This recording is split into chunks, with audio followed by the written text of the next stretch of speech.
Fala pessoal, aqui é o Diego e seguinte, estamos começando mais um episódio do Bookcast e hoje eu trago aqui uma releitura, não sei se é uma releitura para você que está ouvindo, aliás, muito obrigado por estar ouvindo o Bookcast, mas é uma releitura para mim, eu já li esse livro em 2018, se eu não me engano, bem quando a adaptação cinematográfica dele foi lançada e agora estou relendo ele porque a sequência dele está para ser lançada. Na verdade, já foi lançada. A sequência dele já foi lançada aqui no Brasil. Foi lançada nos Estados Unidos no ano passado, em 2020. E agora está sendo lançada em 2021 aqui no Brasil. Estou bem ansioso pela sequência, por isso que eu decidi ler esse livro novamente. E gostei, acho que eu gostei mais ainda agora do que eu havia gostado em 2018. Mas deixa eu passar um pouco da ficha técnica do livro para depois eu discutir um pouquinho mais sobre o resumo da história e, enfim, o que eu achei do livro. O nome do livro é Jogador Número 1. O nome do autor é o Ernest Cline. O ano original de publicação do livro é 2011. Então já faz um tempinho já que o primeiro livro foi lançado. A editora é a Leia. Eu li, na verdade, o e-book digital é ótimo, né? Eu li o e-book da Leia, mas este livro, o Jogador Número 1, está sendo relançado pela Intrínseca e a sequência dele, o Jogador Número 2, também vai ser lançado pela Intrínseca agora em 2021. E o livro contém 464 páginas. Não é um livro tão pequeno assim. Pelo que eu me recordava, eu pensava que era um livro menor, mas não é. Ele é um livro grande. Quase 500 páginas de história. Bom, deixa eu falar um pouco do resumo do livro. Tem bastante gente que já conhece esse livro, porque esse livro ficou bem famoso. Como eu falei, ele é de 2011, então ele já tem bastante tempo aí. E ele ficou bem famoso em 2018 também, porque em 2018 a gente teve a adaptação cinematográfica do livro. O resumo do livro é o seguinte: o ano é 2044. Então é num futuro não tão distante assim, daqui a 20 anos. Quando ele foi lançado era daqui a 30 anos, mas é daqui a 20 anos mais ou menos. E o mundo ele está vivendo meio que um cenário pós-apocalíptico. Não é tão extremo quanto os cenários pós-apocalípticos que a gente é acostumado, tipo invasão zumbi ou doença, enfim, é o que a gente está vivendo agora, doença. Mas ele é um cenário pós-apocalíptico, sim, o mundo está vivendo uma crise financeira e de energia enorme, pessoas estão sem emprego, a pobreza ficou extrema, aquela divisão, aquela separação entre pessoas muito ricas e pessoas muito pobres ficou muito maior, assim, tem muito mais gente pobre e pouca gente rica, mas os ricos que existem, eles são muito ricos, então é bem um cenário pós-apocalíptico quanto à crise financeira e crise de energia. Então é um cenário bem obscuro assim para a humanidade, e isso a gente está falando de todo mundo, tá? A história se passa nos Estados Unidos, obviamente, né? Como a maioria das coisas que a gente consome aqui no Brasil é dos Estados Unidos, mas essa é uma crise mundial. Só que nesse mundo, né, de 2044, segundo o autor, aqui é a história do autor, claro, né, existe uma simulação chamada Oasis, ou Oasis em português. Né? O que é o Oasis? É uma realidade virtual onde as pessoas colocam um óculos e elas simplesmente ficam numa realidade virtual paralela à realidade delas. Então, nessa realidade virtual, é como se fosse um videogame. O Oasis ele foi lançado como um videogame, só que ficou tão realista aquele mundo, aquela realidade virtual ficou tão realista que as pessoas começaram a viver ali dentro. Me lembrou bastante daquele conceito do Second Life, que foi um jogo que foi meio que tipo um marco revolucionário, que era a vida real, só que virtual. Então pessoas tinham os seus avatares no Second Life e era como se fosse um The Sims, mas mais pegado, assim. The Sims mais pegado é ótimo. Mas, então, o mundo ele existe nessa crise financeira e essa realidade virtual chamada Oasis existe e muitas pessoas, para fugir do cenário atual de pobreza, de desemprego, acabam tendo essa válvula de escape que é o Oasis, né? Que é essa realidade virtual onde tu pode ser quem tu quiser ser, o teu avatar pode ser do jeito que tu quiser, pode ser um monstro, pode ser um ninja, pode ser um Godzilla, pode ser uma pessoa normal, que talvez esse seja o que menos existe no Oasis, uma simulação seria uma pessoa real, né? Mas esse é um mundo de realidade virtual que começou como um videogame, só que ficou tão real que as pessoas começaram a consumir aquilo e a viver dentro desse mundo. Então tem pessoas que acordam na realidade da vida mesmo, na vida real, colocam os óculos do Oasis e entram naquele mundo e começam a ser outra pessoa, ser um avatar enfim, e viver naquele mundo. Tem empresas que funcionam dentro desse mundo, então uma válvula de escape gigantesca para a realidade que a humanidade vive atualmente, que é de crise financeira, que é de pessoas não conseguindo emprego, uma crise de energia, nem todo mundo tem luz elétrica, e enfim, esse é o cenário. E logo no começo do livro, isso obviamente não é spoiler nenhum, né?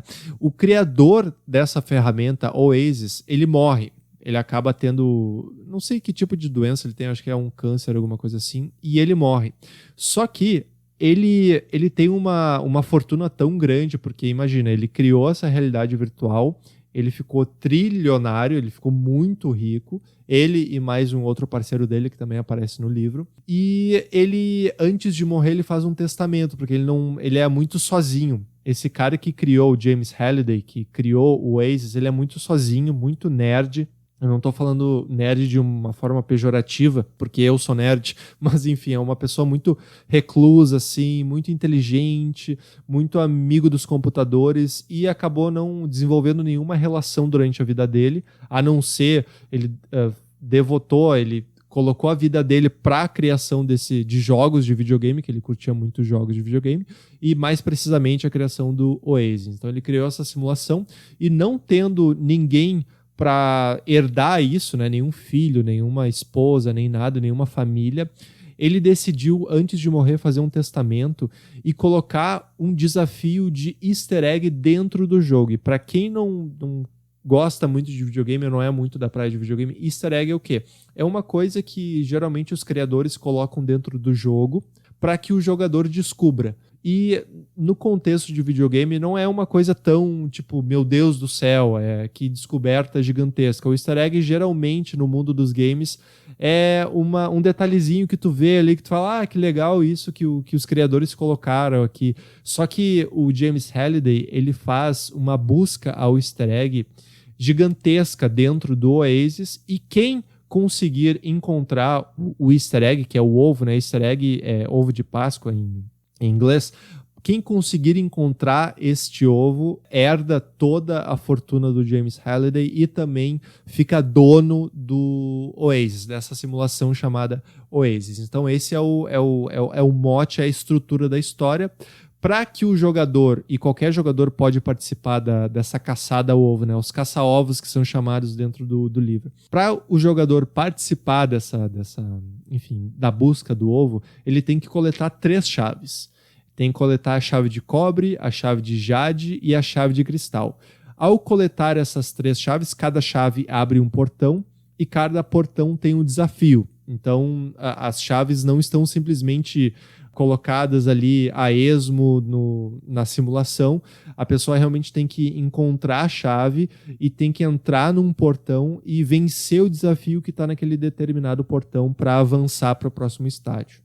Então, essa realidade sendo gigantesca, tem diversos mundos e setores dentro dessa realidade, diversos planetas. Então, as pessoas, empresas, enfim, pessoas, os avatares e a comunidade do Oasis que participa dessa simulação criou esses milhões de mundos, e o James Halliday, o criador, ele escondeu essas 3 chaves e esse desafio, e também escondeu o ovo dentro dessa simulação, para que quando a pessoa achasse o ovo, que ela herdasse toda a simulação Oasis. Então é um conceito bem legal, um conceito muito de videogame. Quem gosta de videogame, quem curte videogame, vai entender de imediato o contexto dessa busca pelo ovo, né? Pela busca pelo prêmio. Talvez pessoas que não estejam muito talvez íntimas com o videogame tenham um pouco de dificuldade de entender esse conceito, mas é bem simples. É um ovo escondido dentro da simulação que eles têm que encontrar, e encontrando as 3 chaves de cobre, de jade e de cristal, eles conseguem vencer os desafios e, enfim, chegar no desafio final, que é encontrar o ovo. Óbvio que, como sendo um livro que puxa bastante a questão de videogame para o mote, né, do livro, a gente tem um grande vilão também. O grande vilão aqui é caracterizado pela mega corporação chamada IOI, Innovative Online Industries. Toma esse nome em inglês aí para vocês. A IOI, ou EOE em português, ela é uma mega corporação que ela, a princípio, ela providencia, ela entrega toda a internet do mundo. Então ela é dona de basicamente todos os pontos de internet do mundo e ela quer muito conseguir esse ovo porque ela quer colocar as mãos como proprietária do Oasis, dessa simulação, para que possa ganhar mais dinheiro, para que possa colocar vários anúncios de propaganda na simulação, que não existe, né?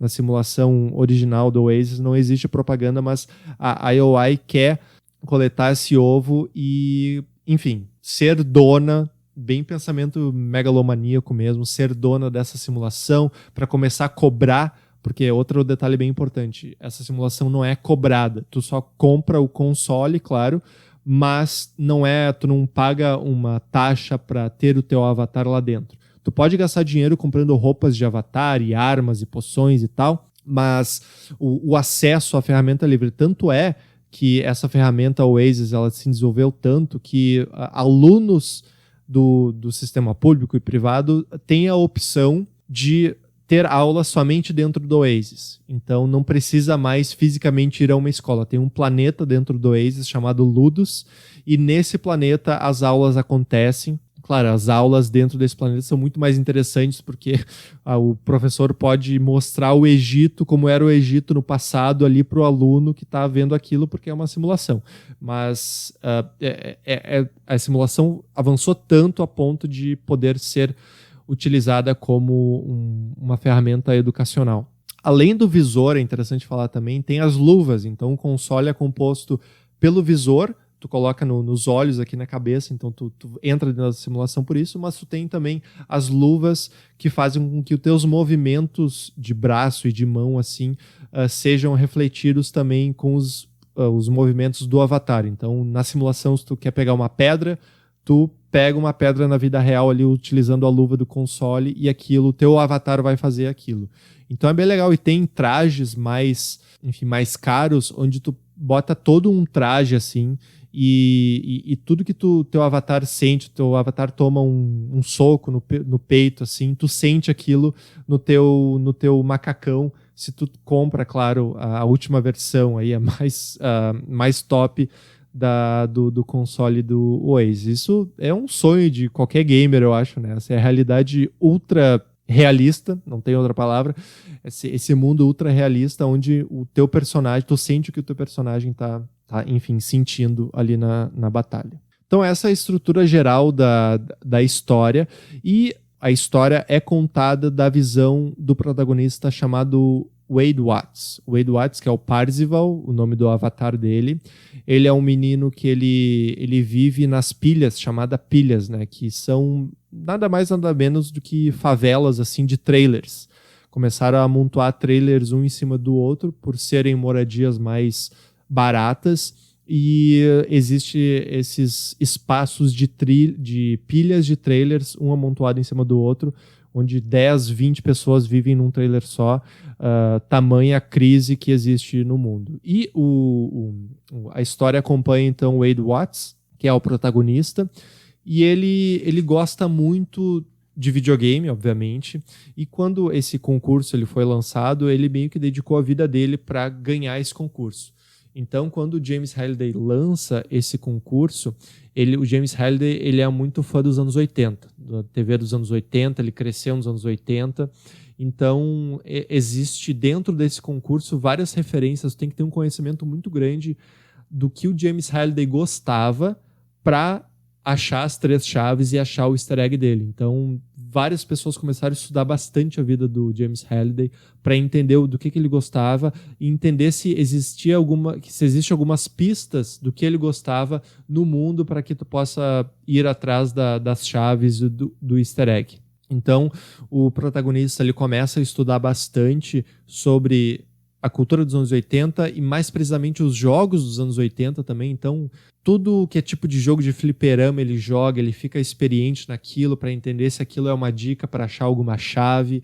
Enfim, ele vira um expert da vida do James Halliday para entender as dicas que ele deixou para achar o ovo. Aí tem outros personagens que acabam entrando, alguns colegas e amigos do Wade Watts, que, enfim, acabam ajudando ele em certos momentos, ele ajuda os amigos em certos momentos a encontrar esse ovo. Como eu falei, essa história, ela é uma... Eu gostei bastante da história porque eu gosto bastante de videogames, então, naturalmente, eu gostei bastante da dinâmica, e não só da dinâmica de videogame que aparece no jogo, no jogo não, no livro, mas a forma que o autor coloca isso na história é muito direta e muito condizente com a realidade, tanto a nossa realidade quanto uma realidade de videogame. Ele conseguiu mesclar a realidade da sociedade como um todo, que a gente acaba usando como válvula de escape tecnologias, redes sociais, celular, o próprio videogame.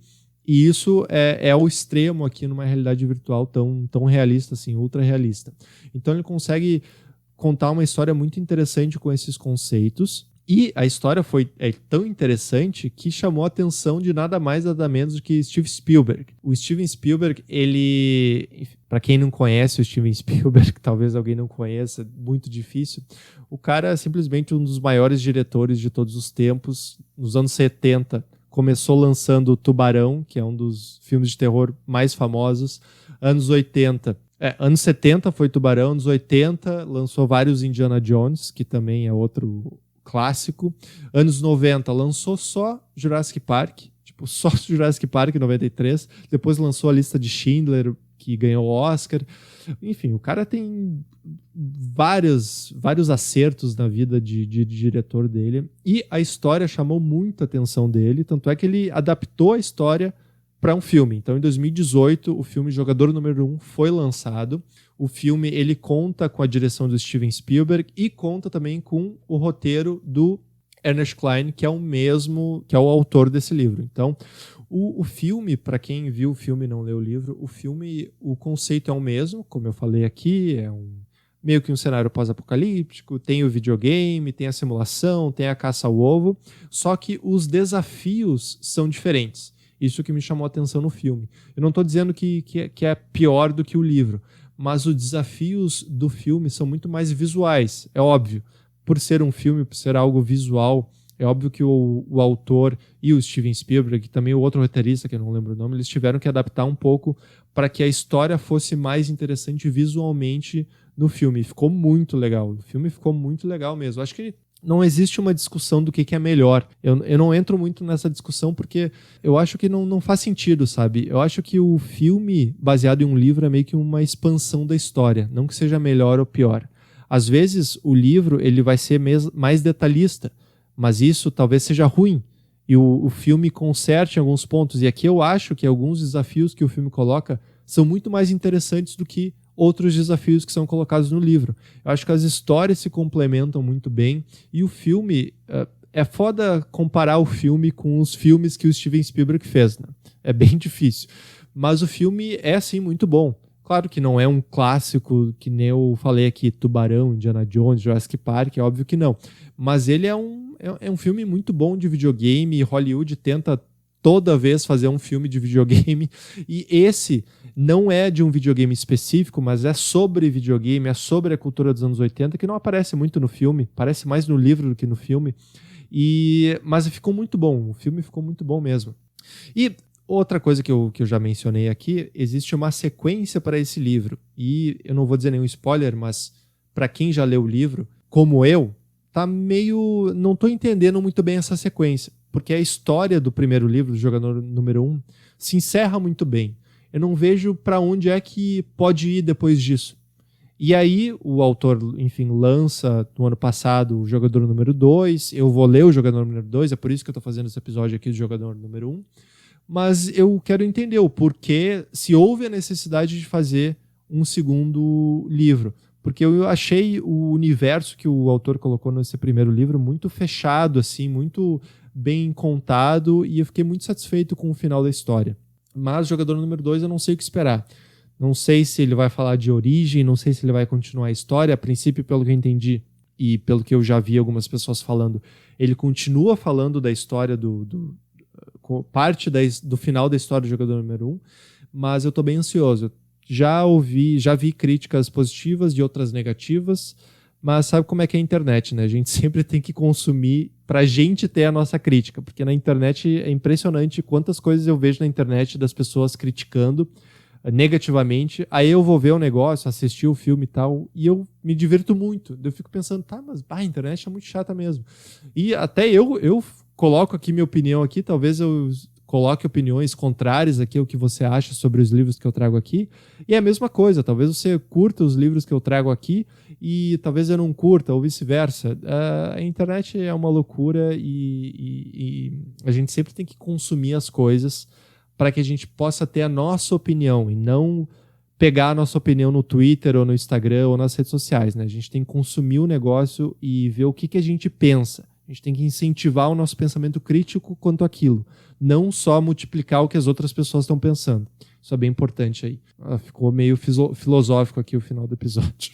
Mas enfim, galera, essa é a história. Como eu falei, é um livro muito bom em termos de história, de personagens, de dinâmica de história, de fluidez. Ele tem uma certa barrigada ali no meio do livro, ele tenta colocar um romance que ficou bem legal o romance, mas a barrigada acontece bem na hora do romance, sabe? Bem na hora do romance é ótimo. Bem na hora que o romance tá se desenrolando, acontece um pouco de barrigada, de tipo, o tempo que poderia passar mais rápido não passa. E eu fiquei tipo, vamos pro próximo capítulo, vamos pro próximo portal, pra próxima chave. E tem um pouco de aspecto disso durante a história. Então ele não é um super livro que eu adorei e é um clássico que eu vou reler para sempre, não. Ele é um livro muito bom. Talvez eu não releia tão brevemente, porque eu acabei de reler ele. E essa é a minha opinião. Assim, se você gosta de videogames, você vai gostar bastante. Se você gosta de anos 80... Eu não tenho muita referência dos anos 80 porque eu nasci nos anos 90, né? Eu sou de 93. Mas pessoas que viveram os anos 80 vão achar milhões de referências nesse livro, a filmes, a jogos, a música. Tem bastante coisa dos anos 80 aqui porque o próprio autor é um fã dos anos 80. O próprio autor presta bastante homenagem ao Steven Spielberg, que acabou virando o diretor do filme. Imagina para esse cara como é que ele ficou em êxtase depois que ele lançou o livro foi tão bem recebido que o Steven Spielberg liga pra ele e fala, vamos fazer um filme. E diz que o Spielberg falou exatamente assim, vamos fazer um filme. Não, tô brincando. Mas vai que ele tenha falado. Mas é isso aí, galera. Indico pra quem gosta de história de aventura esse livro, pra quem gosta de videogame, pra quem não gosta de videogame também indico, é uma história com bastante personagens, talvez seja um pouco difícil pra você que não curta muito videogame entender um pouco os conceitos e comprar a história. Mas para quem gosta ou não desgosta de videogame, é um prato cheio, é um livro de aventura bem legal. E estou ansioso para o Jogador Número 2, quero ver o que o autor tentou fazer nessa sequência. Não sei por que teve uma sequência, mas vamos ver o que ele tentou. E espero que não seja tão ruim quanto algumas pessoas estão dizendo que é, mas eu vou consumir e vou trazer minha opinião aqui para vocês. Tá bom, galera? Muito obrigado por estarem ouvindo mais, por terem ouvido mais um episódio do Bookcast. Indico o filme também, o filme de 2018, Steven Spielberg como diretor, já é uma chancela de que a gente precisa assistir esse filme. E se você se interessar pela história, leia o livro que tem conceitos diferentes. O filme tem uma parte que fala do Stephen King que... fiquei muito feliz com aquela parte do Stephen King que aparece no filme. Tô dando uma dica aqui, só um gostinho para vocês terem vontade de ver o filme. Tá certo, galera? Muito obrigado e até o próximo episódio, até o próximo Bookcast. Tchau, tchau.